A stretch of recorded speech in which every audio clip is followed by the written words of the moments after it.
বাচ্চাকে স্কুলে অ্যাডমিশন করানোর পরে মায়েদের হয়তো পড়াশোনা করানোর থেকেও বেশি টেনশন থাকে যে বাচ্চার টিফিন বক্সে কী টিফিন দেবে। কারণ বাচ্চা এটা খেতে চায় না, ওটা খেতে চায় না, এই টিফিন দিলে ফেরত নিয়ে চলে আসবে, ওই টিফিন নিলে ঠিক করে খাবে না। সেই কারণে কিন্তু দুশ্চিন্তার শেষ নেই। আর সেই জন্যই আমি যিশুকে রোজ দিন স্কুলে যাওয়ার আগের দিন, মানে আগের দিন রাতে আমি জিজ্ঞাসা করে নিই যে তোমাকে আমি কালকে কী টিফিন দেবো, আর ও যেই টিফিনটা চায় আমি কিন্তু ওকে সেটাই দিয়ে দিই। তো কালকে রাত্রে ছেলের বায়না হয়েছে উনি নাকি আলুর পরোটা নিয়ে যাবে। তো সেই কারণেই সকালবেলা ঘুম থেকে উঠে ফটাফট করে আমি আটাটা মেখে নিয়েছি। আমি কিন্তু ওকে ময়দা একদমই দিই না, ময়দা যত পারি অ্যাভয়েড করি। আমি বাড়িতে লুচি পরোটা যেটাই বানাই না কেন সেটা কিন্তু আমি আটা দিয়েই করি। তো এখানে সকালে উঠে আগে যেটা করেছিলাম সেটা হচ্ছে আলু সেদ্ধ করে করে নিয়ে তারপরে পুরটা তৈরি করে নিয়েছিলাম। পেঁয়াজ, রসুন, আদা সমস্ত কিছু দিয়ে, লঙ্কাটা একদমই কম দিয়েছি, একটা লঙ্কা দিয়েছি একদম কুচি কুচি করে। তারপরে এইরকমভাবে আলুটা হচ্ছে একদম স্ম্যাশ করে নিয়ে, আলুটা কিন্তু আমি কাঁচা দিই না। তো আলুটাকে আমি কড়াইয়ের মধ্যে ভালো করে ভাজা করে নিয়েছিলাম। তারপরে কিন্তু এইভাবে আটার গুলিটাকে পুর করে ভেতরে ঢুকিয়ে দিয়েছি। এবার আমি এটাকে বেলে নেব। আর যিশু কিন্তু একদম পাতলা পাতলা খেতে চায়, খুব একটা বেশি মোটা মোটা আলুর পরোটা করে দিলে ও খাবে না।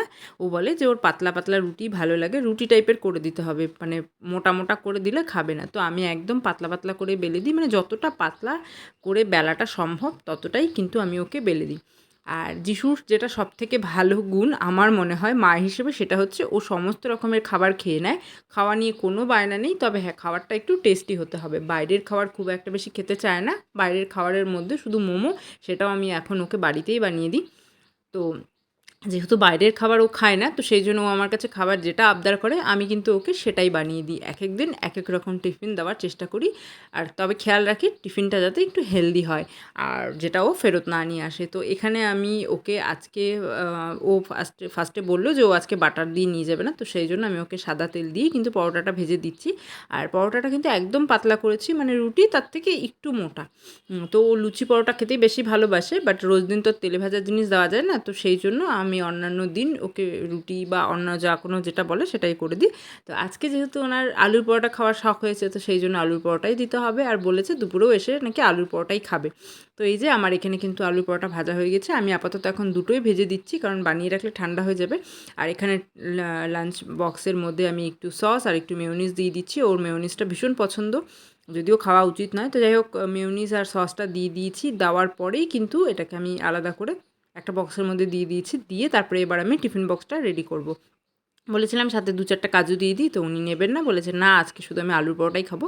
আর এখানে আমি আলুর পরোটাকে একটু কেটে দেবো, কারণ ওর ছিঁড়ে খেতে একটু কষ্ট, মানে বাড়িতেও রাতে রুটি খেলে আমাকে ওকে ছিঁড়ে দিতে হয় রুটিটা, বলে গরম, ও ছিঁড়তে পারবে না। তো যাই হোক, সেই জন্য আমি চাকু দিয়ে এটাকে ভালো করে কেটে নিয়েছি। তো কেটে তারপরে ওর বাক্সের মধ্যে ভরে দেবো। আর যাই হোক, একটা ভালো জিনিস সেটা হচ্ছে গিয়ে যিশু কোনো দিনই লাঞ্চ বক্স ভর্তি হয়ে ফেরত আসে না, খালি হয়ে ফেরত আসে। তো সেই জন্য ওর খাবার নিয়ে আমার খুব বেশি টেনশন হয় না। শুধু ওর মন পছন্দ খাবারগুলো ওকে দিয়ে দিতে হয়, তাহলেই ব্যাস পেট ভরে খেয়ে নেয়। তো তোমরা সকালবেলা কীরকম টিফিন বানাও আমাকে কিন্তু কমেন্ট করে জানিও। টাটা।